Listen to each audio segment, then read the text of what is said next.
explain how did you get this answer. There you have to write in very brief what how you got the answer or what is your logic.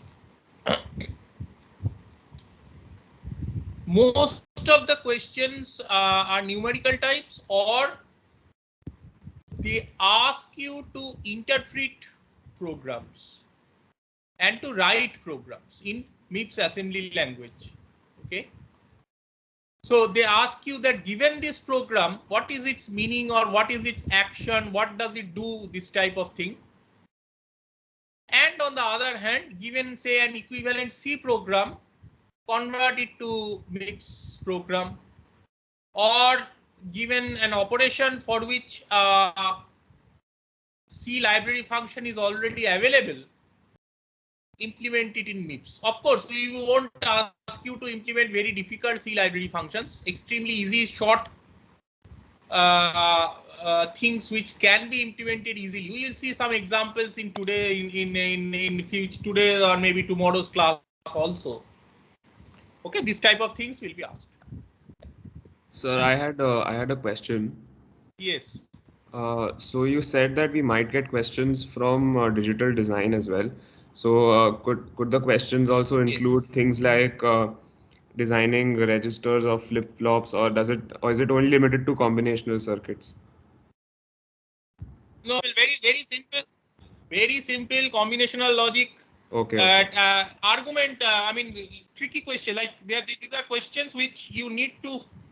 These are slightly tricky actually, but the answer or calculations are not very difficult. Okay. All right, sir. Of course, we will not give you complete FSM design that solve Carnot maps and do this, do that, implement this using this type of flip-flop, all those large things, because Okay, thank you, sir. given the nature of the online exams, those questions are very difficult to set. Yes. Those we will not give, but we will give you questions to check whether you have whether you understand Boolean functions and how to logically argue about them. Okay. Okay, sir. Thank you. Most of the questions you will find is based on your even the MIPS programming as problems. Some directly ask you to implement something in few like 4-5 instruction, 4-5 instructions maximum, maybe maximum. Probably there is one question that might require you to write maybe 6 or 7 instructions, but most of them are 2-3. In fact, we mention in the questions that do not use more than 3 instructions. This type of thing. So they're very short code snippets you have to write, and the others are MIPS programs or code snippets which you ask you to analyze to see whether you understand and can visualize what an assembly language program does. Okay, yes, somebody was asking something. Yes. Sir, can you please repeat the format of the submission, like how will all detailed instructions will be given in the question paper. Follow the instructions and submit. Okay. Okay. This was the first announcement. Second announcement, in spite of repeatedly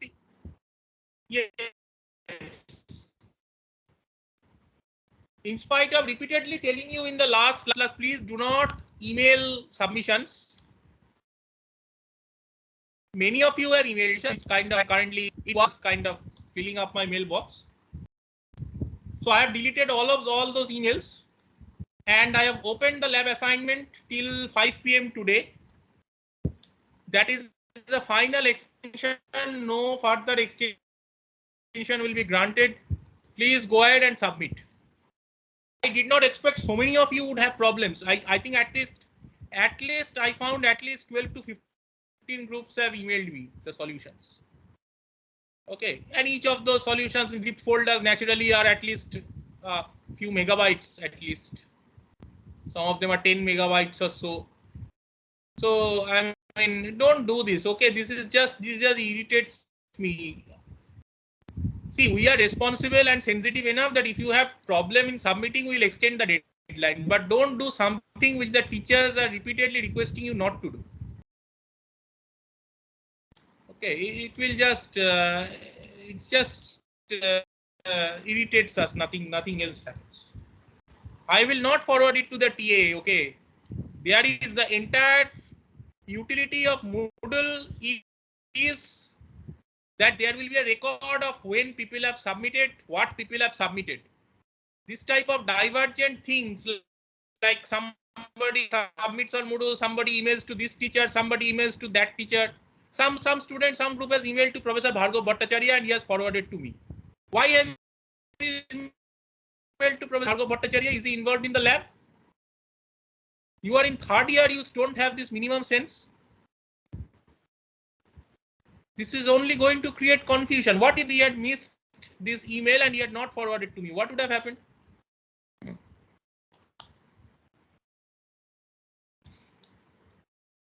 What is the entire concept? See, this Moodle is kind of a simple repository. Okay, of course, it doesn't have version control functionalities, but it is a repository of your solutions. What is the point of maintaining this type of repositories if you can just send? So you can send through emails. I mean, email has existed for the last 30 years. You can always send by emails and we can forward to TA. What was the problem? The entire idea is to make things systematic, and you are not cooperating. Again, I am saying, please don't panic. Okay, you guys panic. Like I found 2 in the morning, 3 in the morning, you have sent emails. Submission deadline has passed. 3 in the morning, you are sending an email. The teacher will do something. What will teacher do? 3 in the morning. Don't panic. Don't get desperate.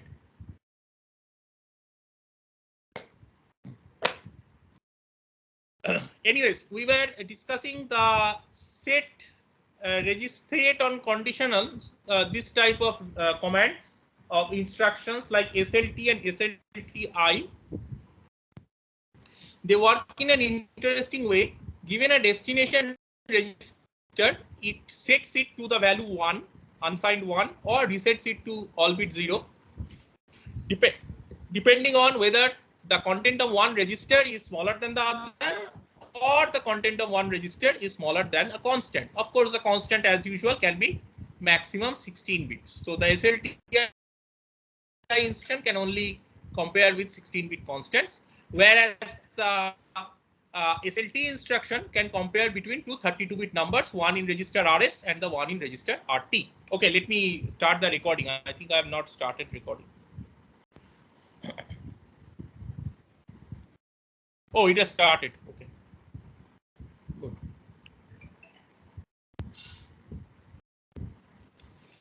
Somebody has started the recording. Fine.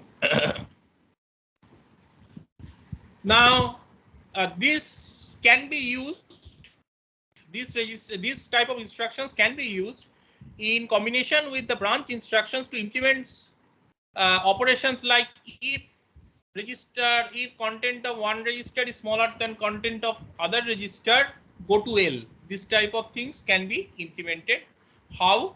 You first collect the result of the comparison operation in another register, say in T0 in this case, and then you compare with register 0. Register 0 you already have available automatically, so nothing, you don't need to spend any further instruction to load the constant 0 anywhere, and you can directly compare with register 0 and then you can branch. The question is, why didn't we directly combine these two functionalities and have support for instructions like BLT, BJE, etc.? This is a very profound question. Okay. The reason is that, first of all, from your knowledge of digital logic that you have studied in the last semester, you know that comparator type hardware, smaller than, greater than, equal to, etc., they are slower than, equal to, or not equal to type of operators. The reason is that in equal to, not equal to type of operators, you can combine every bit pair in parallel and then finally combine the results of the comparison of individual bit pairs to give you the final result.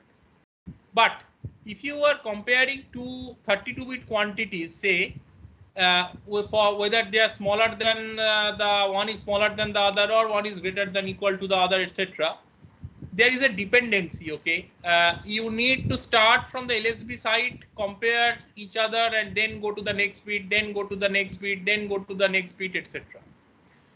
So the hardware design becomes complicated, and the hardware of course becomes slow.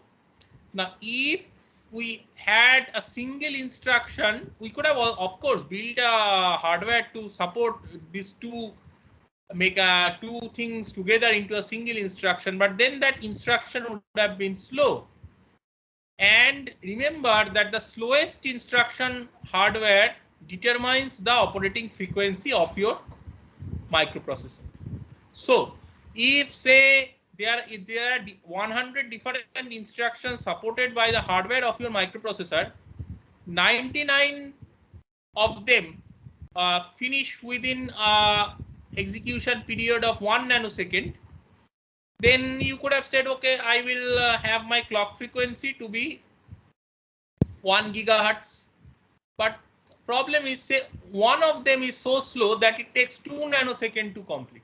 In that case, you will say, oh, this, see, 99 of them completes in 1 nanosecond, but this takes 2 nanoseconds. So my clock frequency cannot be more than 50 gigahertz.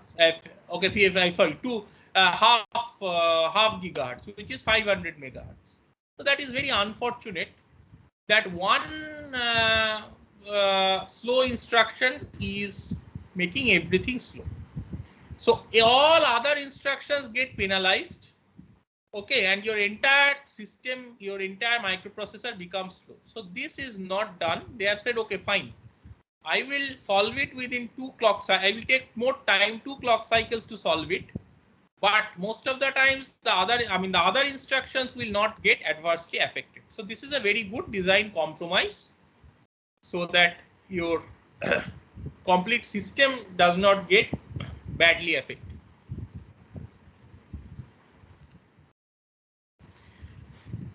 Then this is a very important concept. There are SLT, like SLT and SLTI. There are two other instructions, SLTU and SLTUI.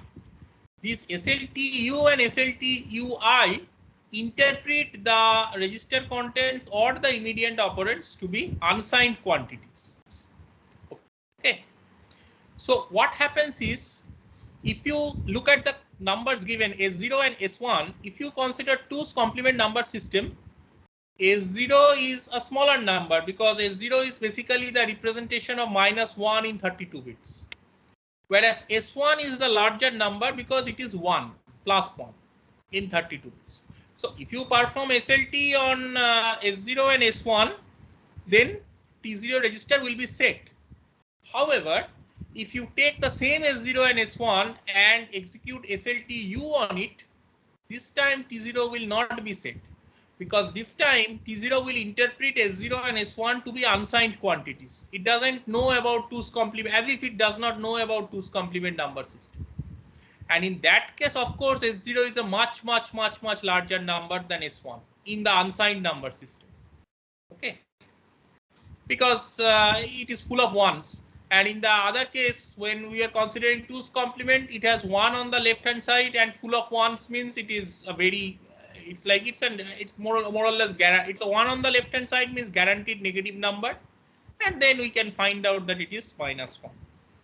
So SLTU is very useful in array bound checking. Please have a look at the book of how this is done. Now, in MIPS assembly language programming, particular logical address space addressing convention is followed. The addresses at the lower end typically is reserved for the kernel. Okay, so these are not usable by the user programs. The logical address space towards the lower side. Why I am saying logical address space? Because whatever addresses you see as programmer see, or whatever pointer values the programmer see when you are writing C programs, they are all logical addresses. Okay, it is not possible to know physical addresses directly, because the entire address translation mechanism, when we study virtual addresses later in this course and later in your operating system course in the next semester, when you study in detail, more detail, you will find that the entire logical addressing mechanism is opaque to the programmer. Okay, this happens automatically in the background, managed by the operating system and certain other hardware, and we have no control over exactly where our data is getting placed. So when we are talking of addresses, those are essentially 32-bit logical addresses. First of all, after the portion that is reserved, typically towards the low end of the address space, you have the text data. We already know what is meant by, sorry, not, I shouldn't say text data, the text part of the program. We already know what is text. A text is basically your program that actual assembly language program, okay, instructions. So every assembly language program that you write will get an impression of this logical address. Everybody has his own stack, everybody has its own text segment, everybody has its own data segment, etc., etc. Everybody has its own heap, the portion of memory from which dynamic memory allocation is done. We will not consider instructions which perform dynamic memory allocation, but you can have a look at instructions like SBRK and other things to understand. I think those are covered in Hennessy-Patterson to understand how that is done. So now the question is, see, if one program is occupying that text segment where its own code is settled, how can the another program have exactly the same text segment with exactly the same addresses? Natural question.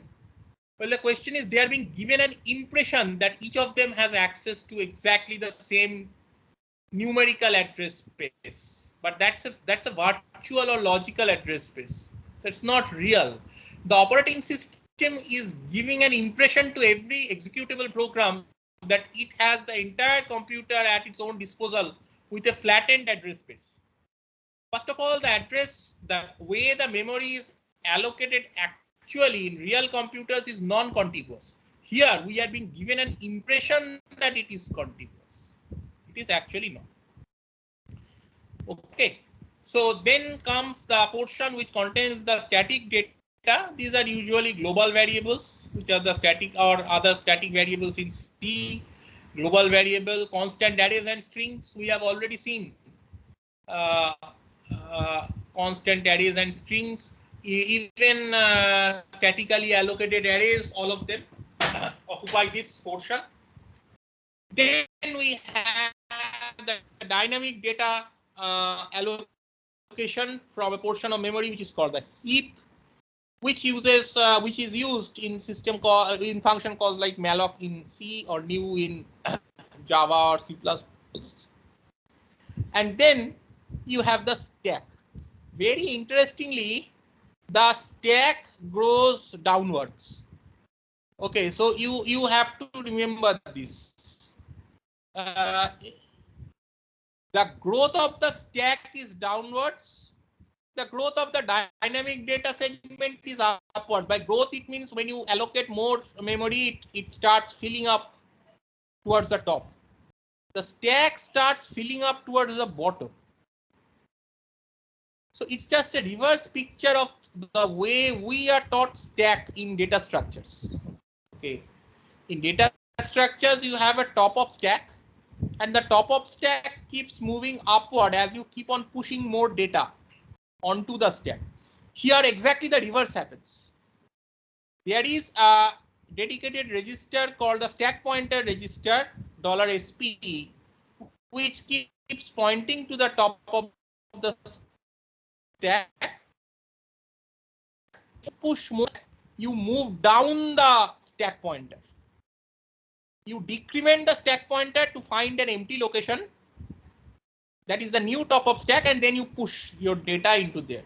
You want to push another data, you further push down the stack pointer and push the store the data there. So pushing data onto the stack happens in two phases in MIPS. First, you push down the stack pointer to wherever location you want it to push. and then you perform a SW instruction to store your content from a register to the current location pointed to by the stack pointer. Okay, good.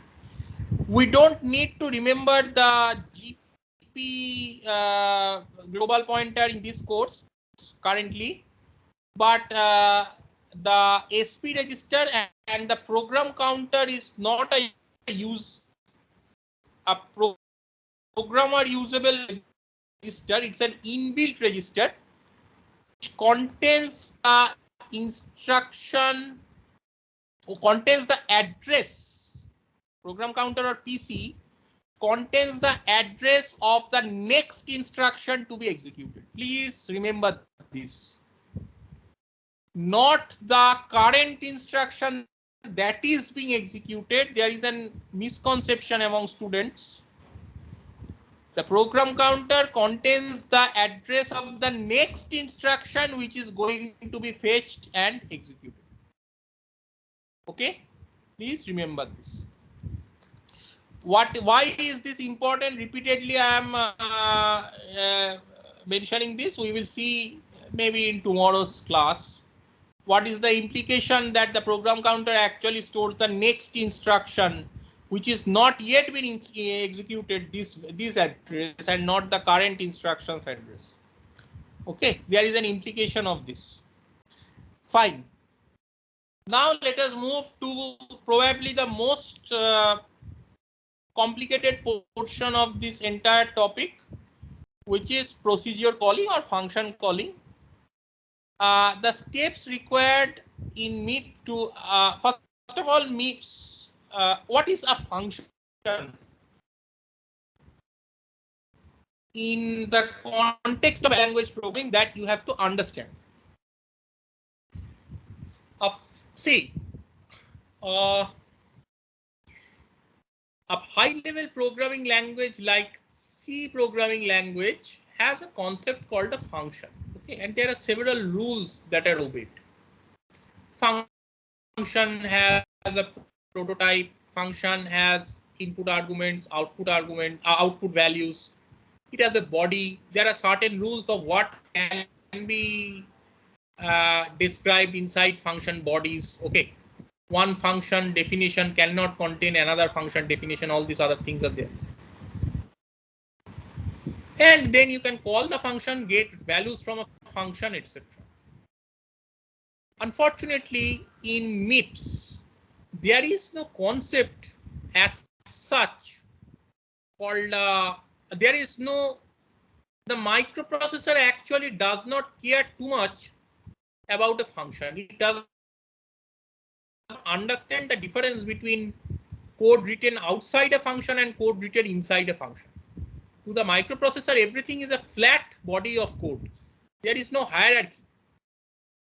In C programming language, functions can call other functions, that function can call other functions, etc., arbitrarily. Okay, arbitrarily deep you can go inside a nested function call. MIPS programming, we will see, supports these concepts, but the support is not very, what should I say? Support is not very explicit. The programmer needs to take the trouble of arranging things so that these concepts of function calls, nested function calls, recursive function calls, etc., these concepts can be implemented. Okay, and it is quite cumbersome and painful actually to keep so many things in mind, especially when you are writing complicated recursive functions, as you will see very soon. And you will appreciate that how the compiler makes our task easy by managing all of these things internally, automatically. Okay, so so that is something that which is really we will need to appreciate then, but you must understand internally what is going on. Okay. So what are the steps required? To place the parameters in the registers, transfer the control to a procedure, you acquire a storage for a procedure. Okay, you perform the procedure's operations, place result in register for the caller to pick up and return to the place of call. All these steps you don't need to memorize. As we see functions, you will understand. What is the register usage conventions? Now again, you will need to remember this. Among these registers, the convention, again, these are conventions. These are conventions followed by assembly language programmers. These are not conventions imposed by the hardware as such. You can use, for example, the A0 to A3. These 4 registers usually are used. Register numbers 4 to 7. That is $4 to $7. These are usually used to pass arguments to a function. But it does not mean that you cannot use A0 to A3 for your ordinary calculations, not inside a function call.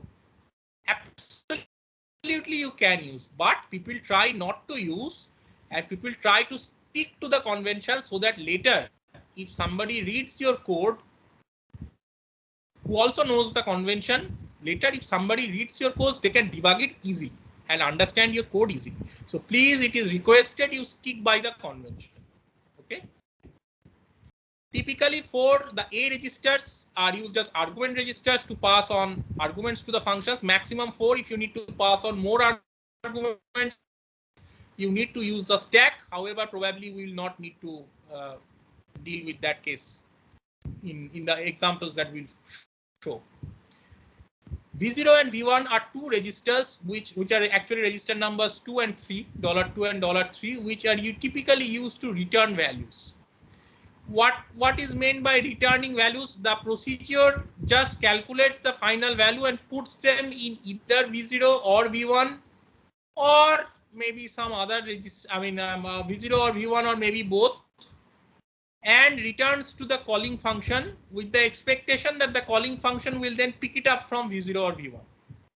So the calling function must know in which of these 2 registers the final calculated value has been put.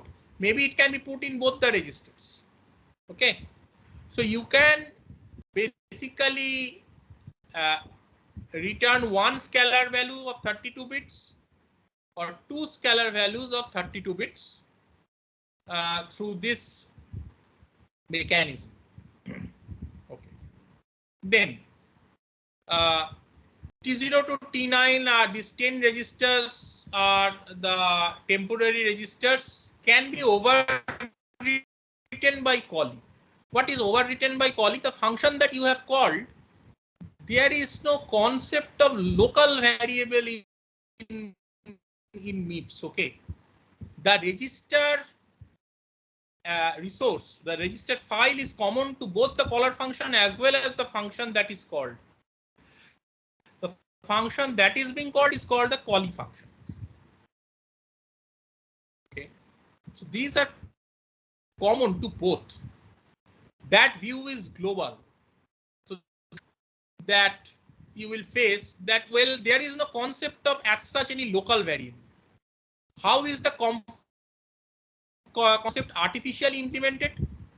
It is artificially implemented that, okay, the T0 to T9, these 10 registers, the caller function can do anything with them. They did not bother what was their contents earlier, because the caller, the calling function, sorry, it does not care what was there earlier, because the caller function also does not care what happens to these 10 registers, because it doesn't place anything valuable in these registers and then calls a function, because it knows that those register contents might be destroyed. How does it know? Convention. The program has been written in a way such that that is the inherent logic. Again, S0 to S7, these 8 registers are called callee saved registers. What is callee saved registers? The convention is, again, the convention is that the called function, if it is forced to use this S0 to S7, any of these 8 registers, it first saves the existing value of this register onto memory. then works on it, modifies whatever it does. At the end, it says, oh, now I must leave this register to the state in which it was when I received this. Okay. So so it restores the content of that register from memory, and then it knows that, okay, I have kept its original content back. Now everything is fine, because the caller expects that these 8 registers contents will be identical to when it called the function and another function, and when that function returned to it. These contents should not change. Again, it's a convention. The hardware does not force anything. It's the programmer imposed convention that keeps everything in order. The hardware is not going to stop you if you destroy the contents of the S0 to S7 registers. Nobody is going to stop you. You can do it. Because to the hardware, a function call and caller function, callee function, everything is kind of the same. It doesn't care. Okay. Global pointer, we don't need. Stack pointer contains points to the current location of the top of the stack. We have already mentioned this.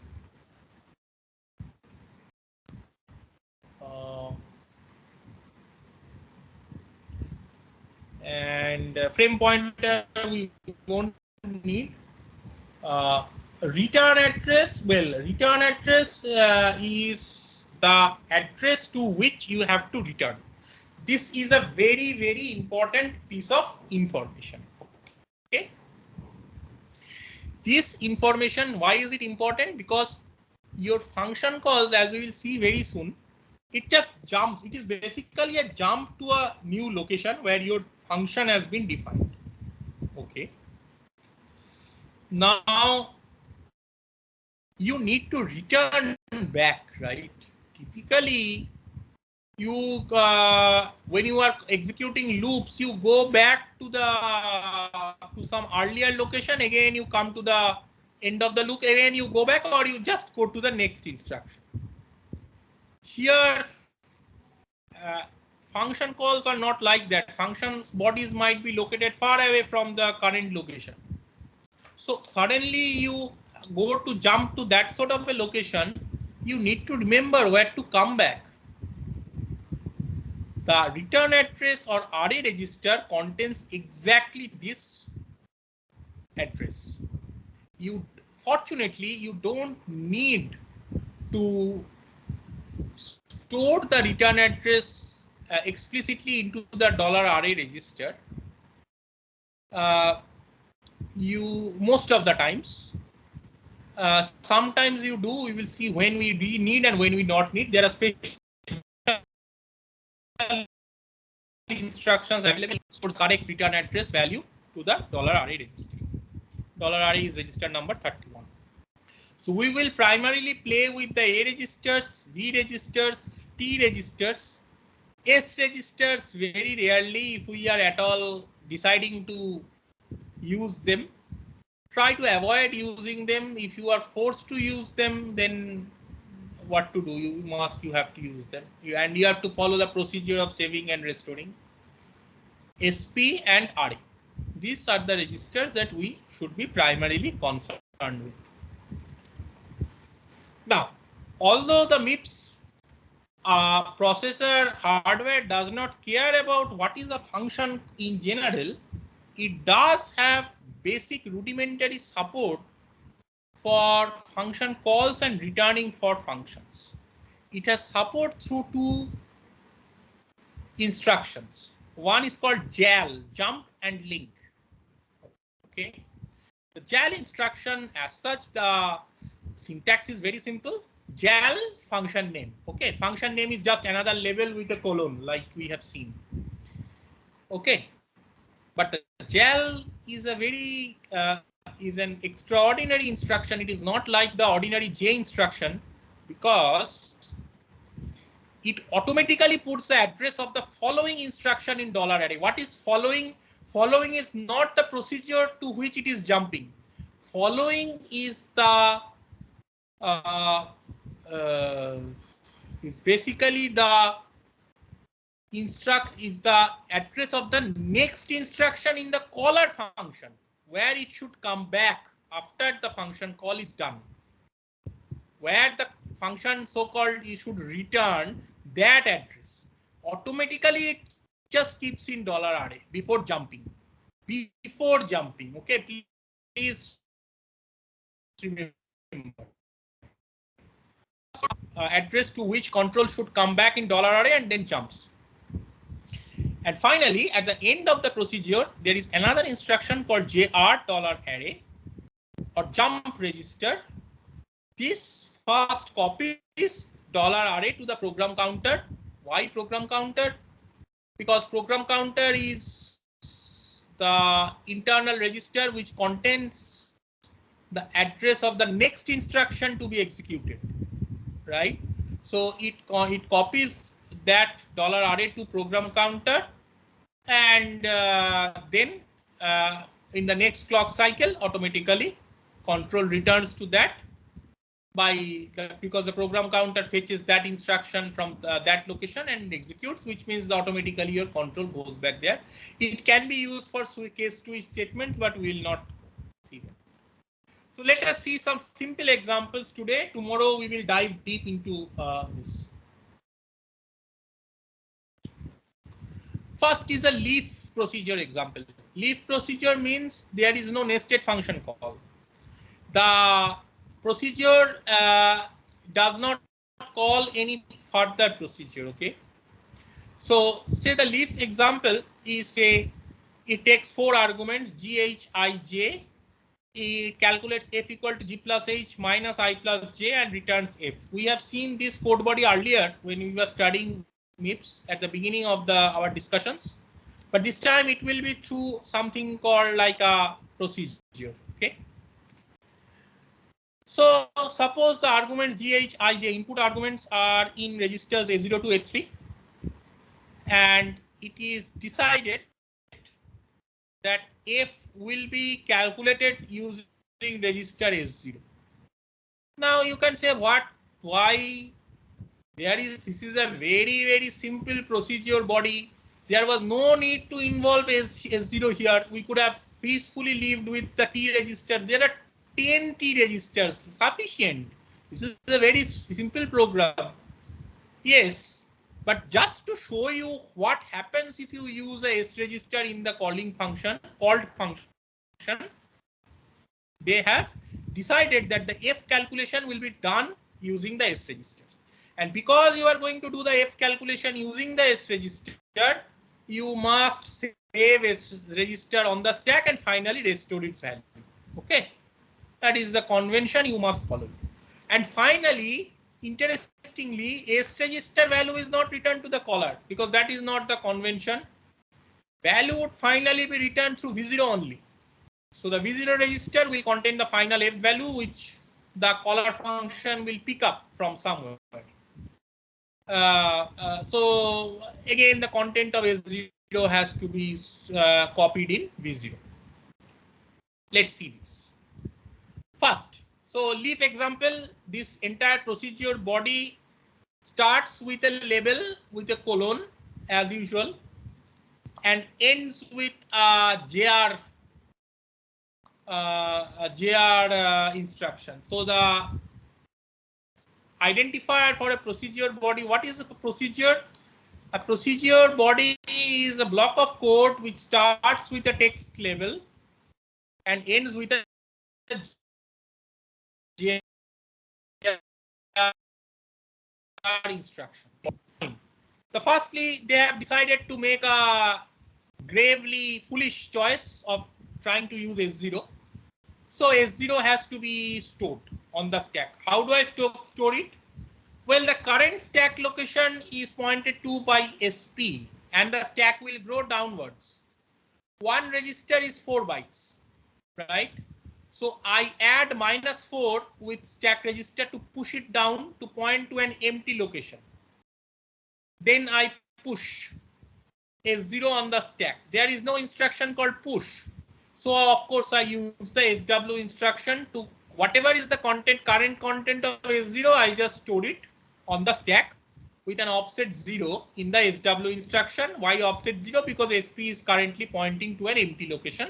And now that has been filled up by the old content of S0. Fine. Now it starts the board. A0 and A1, which is I and J, is added to T0. A2 and A3, which is whatever. Sorry, G and H is added to T0. IJ is added to T1, and A0 is used by subtracting T0 and T1. There was no absolutely no. We could just $T0, $T0, $T1 peacefully. That would have worked, but anyways, this is their choice. Fine. So S0 contains the final result, but that result won't be returned. It must contain. It must be contained in $V0. So I copy it to $V0 using the add instruction with $0 as the second register. Fine. About this, you would have also used the pseudo instruction move $V0 $S0 that performs exactly this. That would have also worked. Fine. So S0's work is done. Now that S0's work has been done, it must be restored to its old value. How do I restore it? I just perform an LW instruction, copy its old value that was on stack back to itself to S0, and then I adjust the stack pointer. The stack's work is done. So the stack pointer can move back to its old location. How do I move back? I move back. Basically, this is the pop operation happening. Strangely, the pop operation in a data structure basically makes the stack pointer go down. Here it makes the stack pointer go up because stacks grow downward. So I add 4 with $SP, restore it back to its old thing, and I perform JR $array with the confidence that the procedure which called leaf example. Okay, so the leaf example was called somewhere, say from main or somewhere, using this.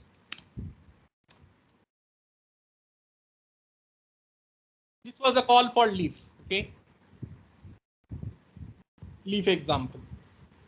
Now, if the next instruction, exactly the instruction after JAL was something, have the context that the JR instruction will bring me back exactly to the instruction which was in JAL in the calling function. Okay, the calling function has not been shown here. Maybe it is the main function. It has not been shown, but it is guaranteed that when JAL happened, that the address of that instruction was stored in $array, and the JR will make me go back to that location. Any question about this, students?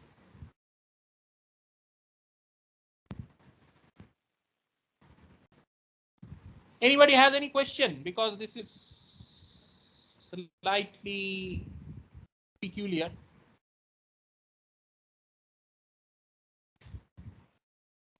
Hello, are you there?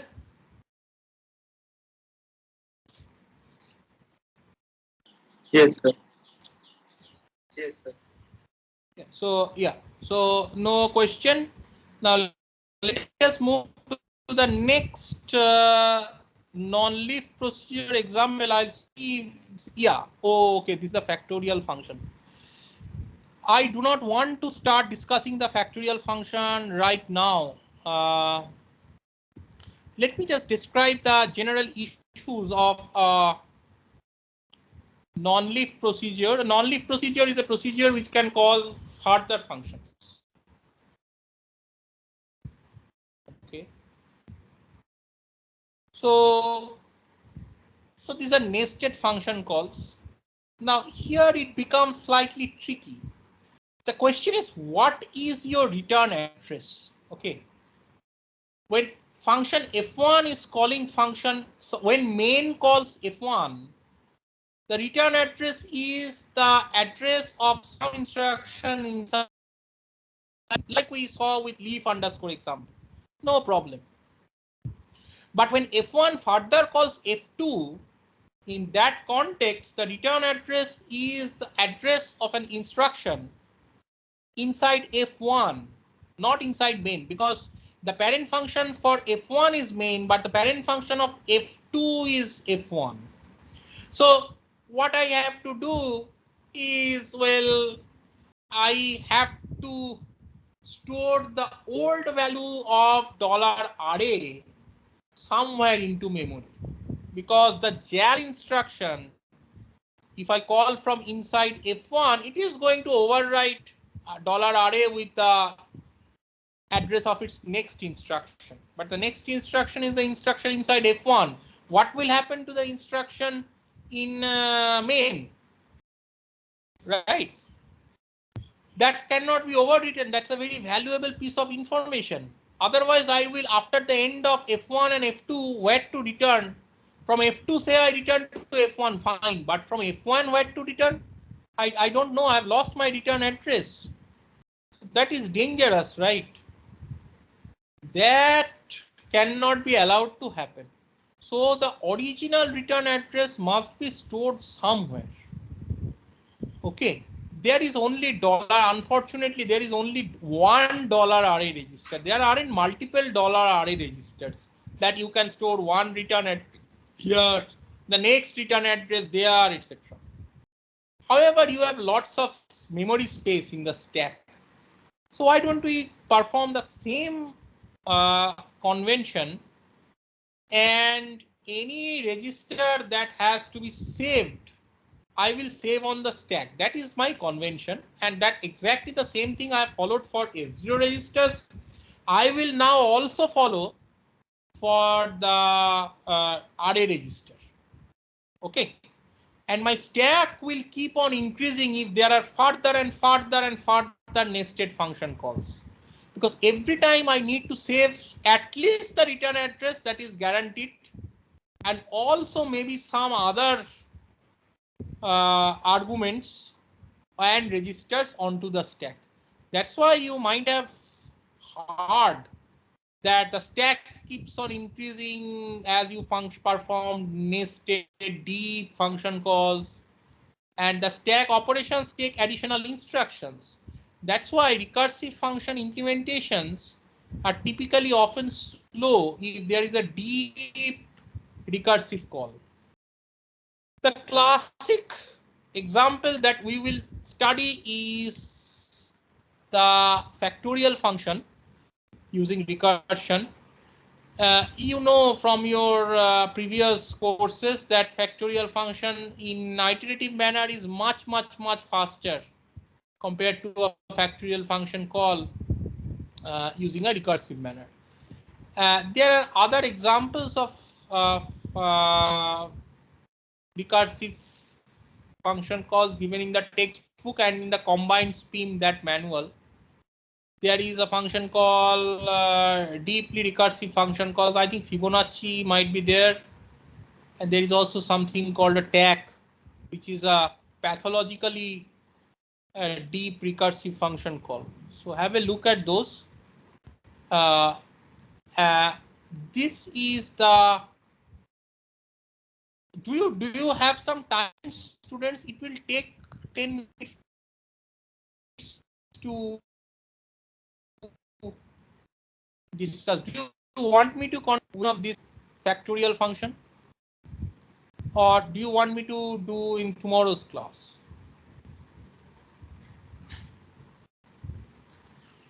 Hello?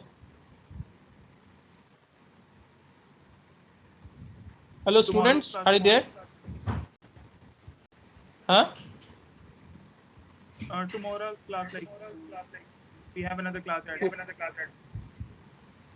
You have another class now. You have classes at 2 o'clock, right?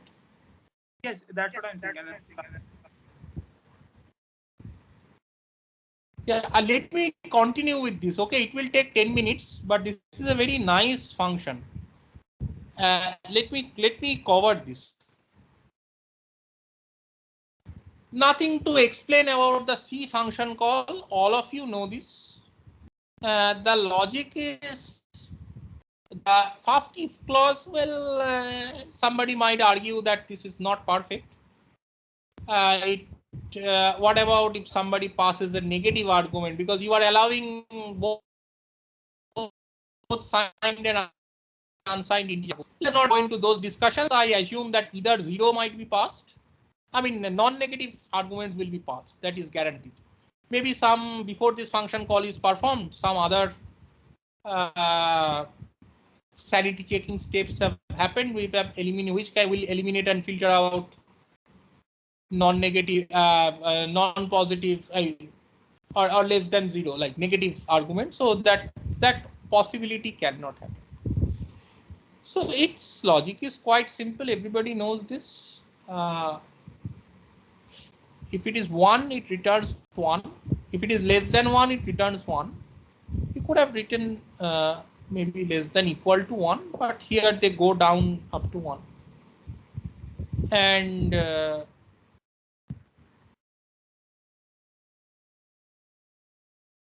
otherwise, it returns n into factorial n minus 1. Now, the decision is that argument n will be passed through register A0, and the result calculated will be returned back in register V0. This is, think about it from a MIPS programming perspective for some time. Your argument is in register A0. What does this mean? In the first function call, say from main, you call JAL fact. Yes, it is in A0. Suppose somebody has passed an argument 10. So $A0 has 10, and when it calls fact for the first time. But when the fact is called for the second time, it is going to use exactly the same argument register A0. Okay. But what happens to the first argument? The first argument, so will it be lost? Will it be overwritten by the new argument? That cannot be allowed to happen. So the argument of the original function call have to be saved on stack. The original A0 value has to be saved on stack before you call, the function calls itself with the new value in A0. But then when fact 9 is called, it needs to call fact 8. But fact 8 will A0 will now have 8. What will happen to 9?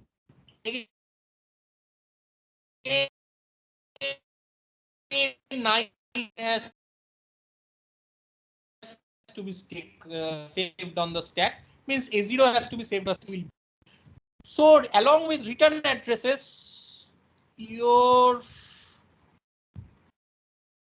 A0 register values also have to be saved on the stack. Now it has not yet been shown whether this function uses any saved register, S registers. If those are used, those also have to be stack. Let us check. No, luckily this does not use any S register. So saving S register is, that headache is gone. But two things must be saved in every call to the function. One is the return address and the other is the current argument value. We will go through this procedure instruction by instruction, line by line. If you do not understand, you ask me question, and after the class also, I'm sure based on my experience in previous years, students have confusion about the exactly what is happening here. But please go through it slowly, study this piece of code, see more examples in the combined SPIM document, and maybe your text also, and your ideas will be clear. So on the, I need 8 bytes because each report I separated by 8 locations. Okay. I subtract 8 from stack pointer. The top level call is JAL fact. Okay. So inside fact, I adjust the stack for 2 items. I save, and now that I have adjusted the stack from 2 items, 2 vacant spaces have been created. You could have also done it -4 in 2 steps, but then your one additional instruction would have been required. Now 2 vacant locations have been created on the stack. That is not the way classically stacks operate, but here we are doing it just for the sake of efficiency. The stack pointer has kind of suddenly moved away 2 positions and created 2 vacant spaces. In the first vacant space, towards the top side, remember stack grows downwards. So towards the top side is inside the stack by 1 element. Okay. In the first location, I store my return address. That's a very valuable information. I will need it later on to return to the correct position. And at the current location pointed to by the stack pointer, I store my current argument A0. Any question up to these first 3 instructions, students?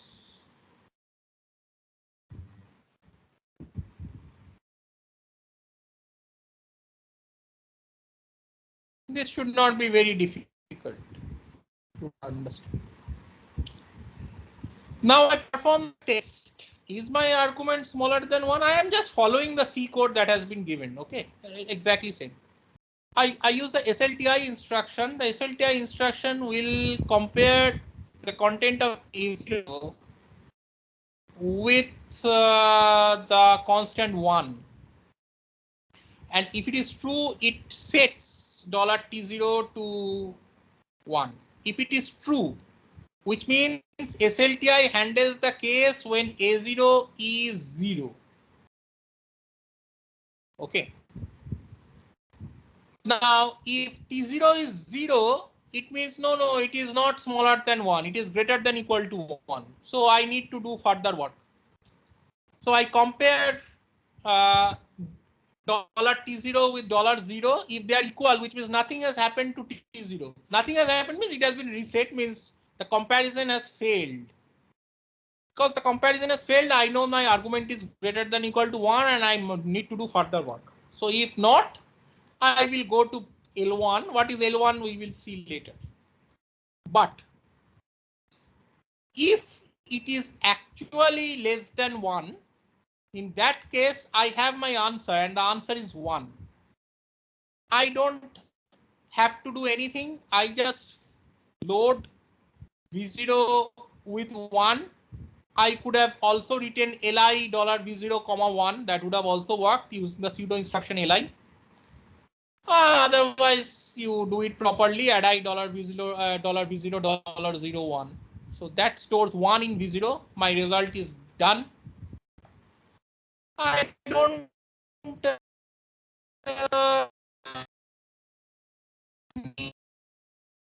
need to do anything with the stack pointer. I have done. So I pop 2 items stack, bring back the previous location, and I perform a JR instruction. Okay, and my result is in V0.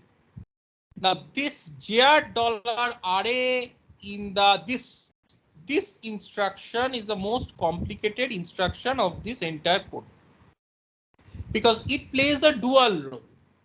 The first role is that if your factorial had been called with the argument $is from main with the argument in A0, that time itself, the first time JAL fact is being called, your argument is 0. That case, exactly what I just now spoke, it will enter the function only once. It will see the terminating condition has been met and it will return to main through JR $array. Very easy to understand. It becomes essentially, it becomes a leaf procedure because you had passed it the such an argument that there is no recursive function call required. The problem is most of the times that won't happen. You will get an argument which is 1 or larger.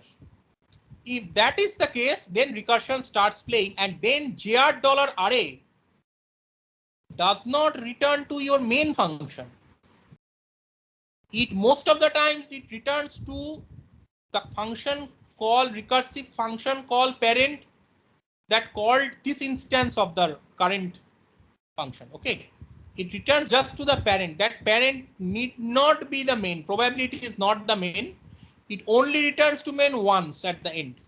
But till then, $array is not the return address in main. It is the return address in the parent function. Firstly. Secondly, result in $v0. What is result in $v0? V0 might not have the final result yet when you are making one return to the parent function, because that parent function also needs to further return to its caller function. That might need to further return to its caller function, etc., to calculate final value in V0. So that is not the. So this $array return works either in cases it returns to main when the first call to fact is with argument 0, or it returns to the parent caller function when an argument 0 has been passed in a recursive call, not in other cases. Now let us consider the other case. Now there was this case PQ $T0 $0 L1. Okay, so this is the situation where the argument is 1 or larger. The interesting cases of the recursion. What is L1? It goes here. L1's logic is just call the next function, multiply it with the current argument and call the next function. Multiplying it by the current argument will happen later. Firstly, it just decrements the argument and calls the next function. Okay, makes the next recursive function call. So it decrements the argument by 1 to essentially calculate n-1 in A0, and then again performs JAL fact. JAL fact again, this JAL fact basically takes it to itself. Again it performs, saves the argument, but this time this $array is basically the instruction of the address of the instruction following this, which is kind of here. Okay, and it saves the current argument. Again it goes through those same steps. Okay, and again it performs a recursive function call. In this way it continues. Now at some stage it reaches an argument 0. In that case, its $array is not the main function $array. Okay, its $array is the return address which is just after the address from which this fact was called, which is this.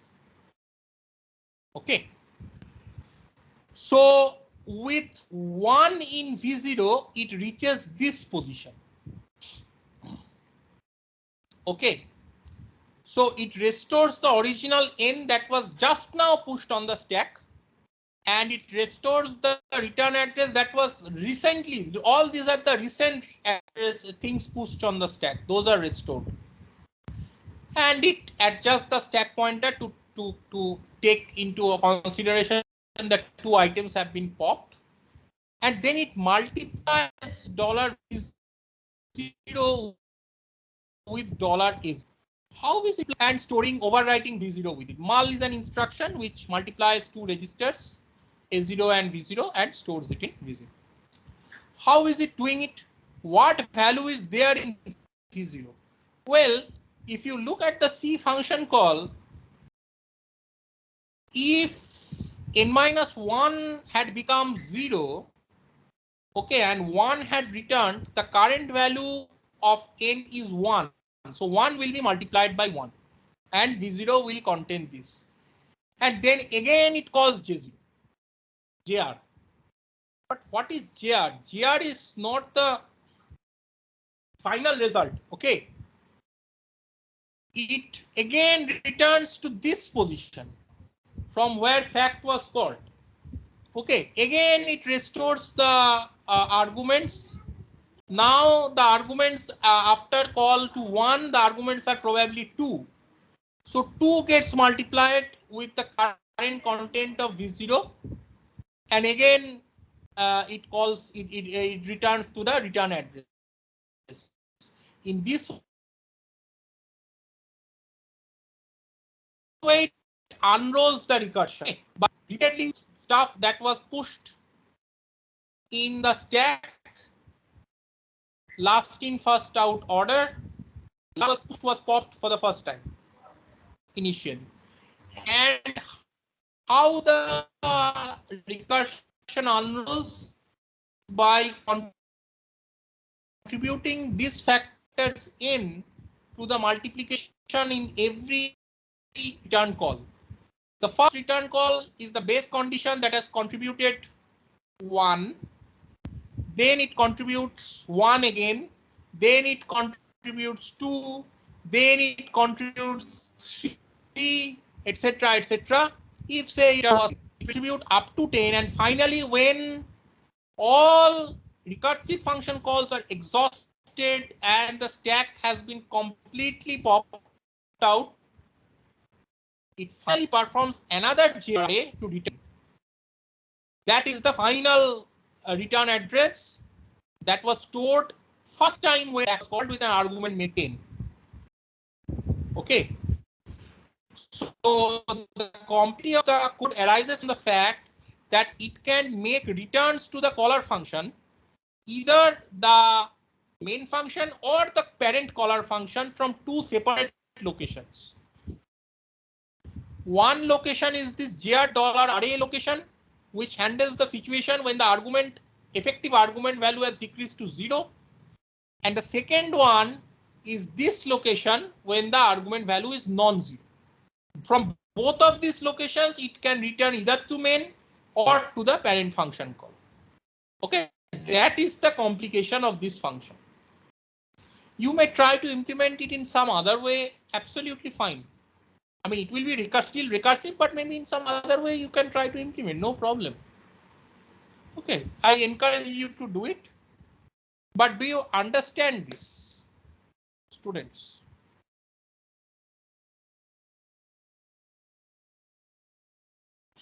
Please, as an exercise, and this will be required because you are from now. As an exercise, carry out by hand the entire execution flow for small argument, say 5. So $A0 contains 5. Say this is the case, and then figure out number the instructions from 1, 2, 3, 4, 5, 6. How many instructions are there? 9, 10, 11, 12, 13, 14. There are only 15 instructions. Number the instructions from 1 to 15, and on pencil and paper, just figure out this 15 instruction code.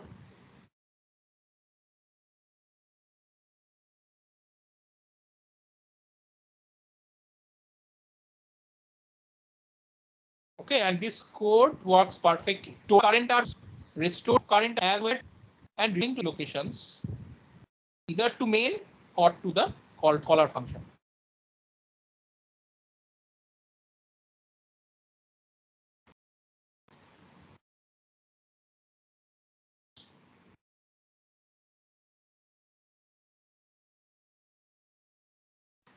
Hello. Yes, sir. Yes, sir. So please work it out by hand, okay?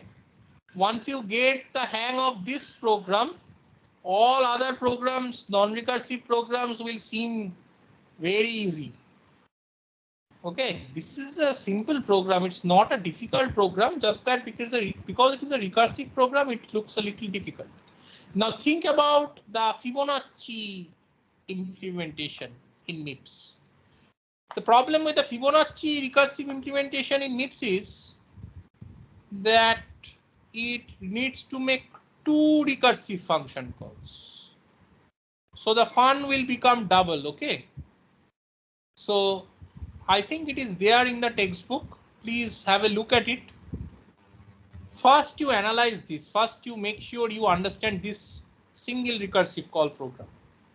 Then you have a look at Fibonacci and then maybe if you can try to have a look at this. Wait.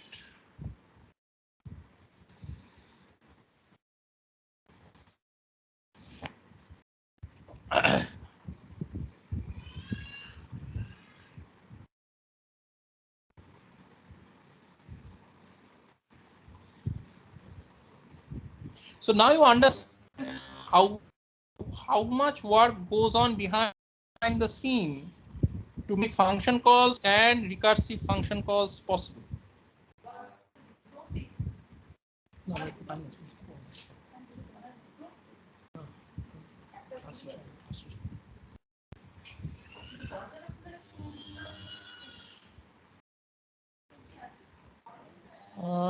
I'm not finding the tag function call. Maybe it's there in the textbook, not in the manual. So there is a tag function call.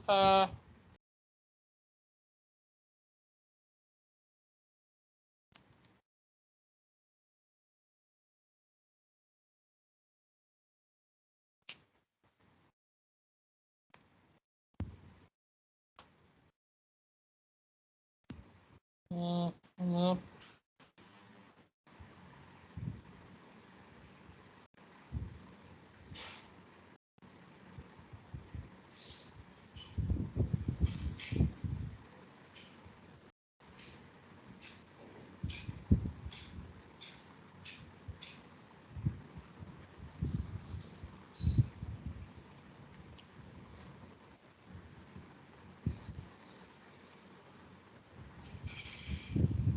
Yeah, so this is the tag function call basically.